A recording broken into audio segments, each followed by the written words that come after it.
दोस्तों नमस्कार, मेरा नाम रविकांत भारती है। बाबा रामदेव के ऊपर अरेस्ट वारंट जारी हो गया है। आपको बता दें, बाबा रामदेव कलयुग के ऐसे बाबा हैं जो बाबा कम और लाला ज्यादा हैं।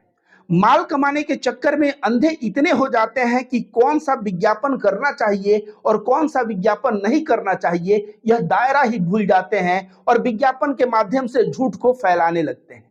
यह दावा करने लगते हैं ऐसे ऐसे बीमारी को ठीक करने का, और उसके ऊपर केरला में संज्ञान लेके 2024 में मुकदमा हुआ। 16 जनवरी को डेट था इन लोगों को आने का, ये लोग अनुपस्थित रहे और जब अपीयर नहीं हुए कोर्ट के सामने तो केरला का एक कोर्ट ने इन लोगों के ऊपर अरेस्ट वारंट जारी कर दिया है। दोस्तों, यह अरेस्ट वारंट किस किस के ऊपर है तो बता दें। एक तो लाला रामदेव के ऊपर है, दूसरा इनका चेला बालकृष्णन के ऊपर है, और तीसरा जो पतंजलि का एक मार्केटिंग का लिए बनाया गया है दिव्य फार्मेसी, वह दिव्य फार्मेसी के ऊपर है। और इन तीन लोगों के ऊपर जो है, इन तीन बाबा बालकृष्णन और उनकी कंपनी जो दिव्य फार्मेसी है, इनके ऊपर बेलेबल वारंट जारी हुआ है। दोस्तों, भारत में बाबा आप खोजेंगे तो बहुत बाबा मिल जाएंगे। पहले के बाबा क्या करते थे? ध्यान साधना करते थे, ज्ञान को उपलब्ध होते थे और लोगों को जो है टीचिंग्स देते थे कि जीवन को खुशहाल कैसे जीना है।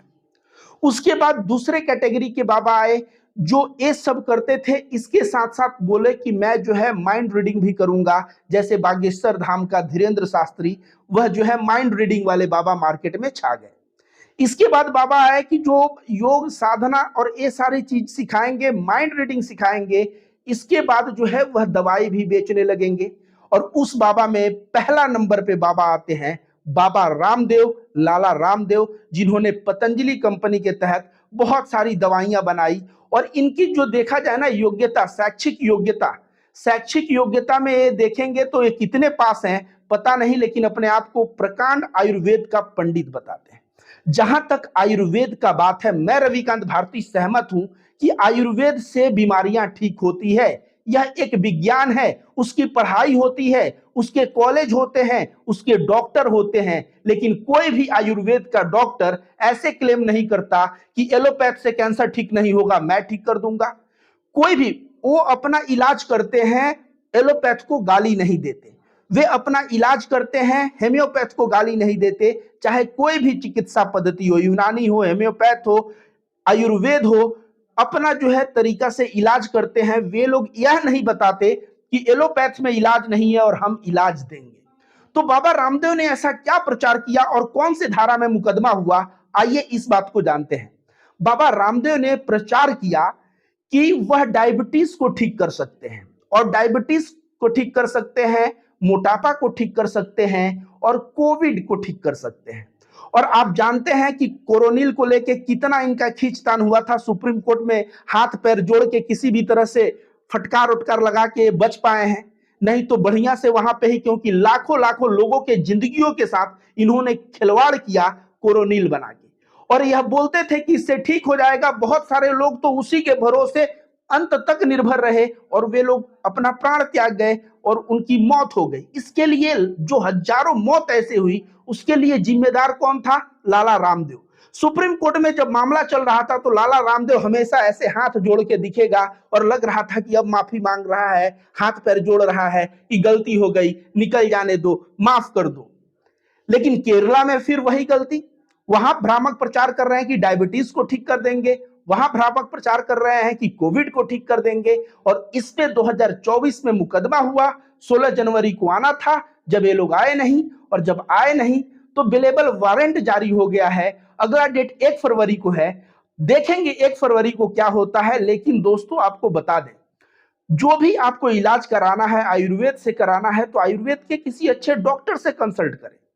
ये लाला रामदेव के चक्कर में आप पड़ेंगे तो भ्रामक विज्ञापन देख के आप सोचेंगे डायबिटीज ठीक होगा, दवा खाते रहेंगे, और पता चला डायबिटीज जो है ना, मधुमेह, उसको कहा जाता है साइलेंट किलर। वह धीरे धीरे धीरे धीरे आपके और अंग को खराब करेगा और आप और बीमार पड़ते जाएंगे। तो लाला रामदेव जो कह रहे हैं कि डायबिटीज को मैं ठीक कर दूंगा, इन बातों पे कदापि भरोसा न करें। बाबा रामदेव ने पतंजलि योग सूत्र का जो यम नियम, जो आसन प्राणायाम ये है, तो आसन प्राणायाम तो ठीक करता है, लेकिन बंदा जो है यम और नियम का भी पालन नहीं करता। नैतिकता तो कूट कूट के इसके अंदर भरे ही नहीं है, लेकिन ऊपर से शो करता है कि मैं नैतिक हूं। जो है आप सभी को पता होगा कि लाला रामदेव एक बार प्रेस कॉन्फ्रेंस में बैठे थे और माइक लगा, इनके साथ जो बैठा था कि माइक ऑन नहीं है, और वो कह रहा था कि चुनाव नजदीक है, आश्रम में पैसे नहीं आ रहे हैं। तो बाबा रामदेव कहते हैं, बावला हो गया है क्या तू? सोचिए, पतंजलि का पहला यम नियम होता है कि भ्रष्टाचार से एकदम मुक्त रहो। अपरिग्रह मतलब कि आप धन को कलेक्ट मत करो, जो धन आता है निकाल दो। यह पतंजलि योग सूत्र का पहला पाठ है। और बाबा रामदेव नाम तो रख दिए हैं पतंजलि योग पीठ, लेकिन उसके तहत यह जो झूठ भी बोलते हुए कई बार पकड़े गए हैं। भ्रष्टाचार के भी इनके ऊपर संदिग्ध आरोप लगते रहते हैं। तमाम लोग राजीव दीक्षित के मौत के लिए इनको जिम्मेदार मानते हैं। तो लाला रामदेव जिसके खुद जो है कैरेक्टर में इतने फ्लोज हैं, इतने उनके कैरेक्टर में छेद हैं, वह जो है नैतिकता और ये सारी बातें की पाठ पढ़ाते हैं। और पाठ पढ़ा के जो है गवर्नमेंट की चाटुकारिता करके धन तो बहुत इकट्ठा कर लिया। साइकिल से चलने वाला बंदा आज हजारों हजारों करोड़ का मालिक हो गया है। और देखता है कि बीच बीच में कि जब देखता है कि थोड़ा बहुत कोई भी सरकार और लाइसेंस के तहत इसके ऊपर एक्शन होने वाला है, तुरंत एक बयान दे देता है मुसलमान समुदाय के खिलाफ कि उनका धर्म कट्टर है, तो ये है तो वो है। तो ये बाबा है, यह बाबा है। बाबा के नाम पे यह कलंक है, क्योंकि हमारा हिंदू धर्म सिखाता है वासुदेव कुटुंबकम, पूरी पृथ्वी एक परिवार। चाहे उस परिवार में आप किसी भी जात से हो, किसी भी धर्म से हो, किसी भी व्यक्ति, कहा जाता है नर सेवा नारायण सेवा।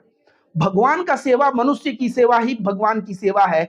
जिस धर्म में यह पाठ पढ़ाया जाता हो, वासुदेव कुटुंबकम, पूरी पृथ्वी एक परिवार कहा जाता हो, वासुदेव कुटुंबकम वाले पूरे मंत्र को पढ़ेंगे तो उसका मतलब होता है यह तेरा है, यह मेरा है। यह भाव निम्न मानसिकता वाले लोग रखते हैं, नीच मानसिकता वाले लोग रखते हैं। उदार मानसिकता के लोग जो है यह तेरा है, यह मेरा है का भाव नहीं रखते और पूरे पृथ्वी को अपना परिवार मानते हैं।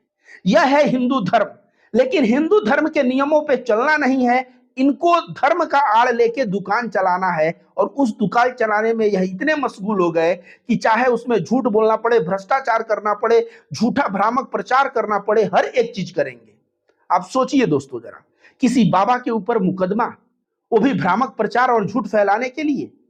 सोचिए किस तरह का यह हरकत कर रहे हैं। और यह हरकत सिर्फ इसलिए कि जो इनके जेब में माल हजारों करोड़ का है ना, शायद अब इनको कम प्रतीत होने लगा है और वह और माल इकट्ठा करना चाहते हैं।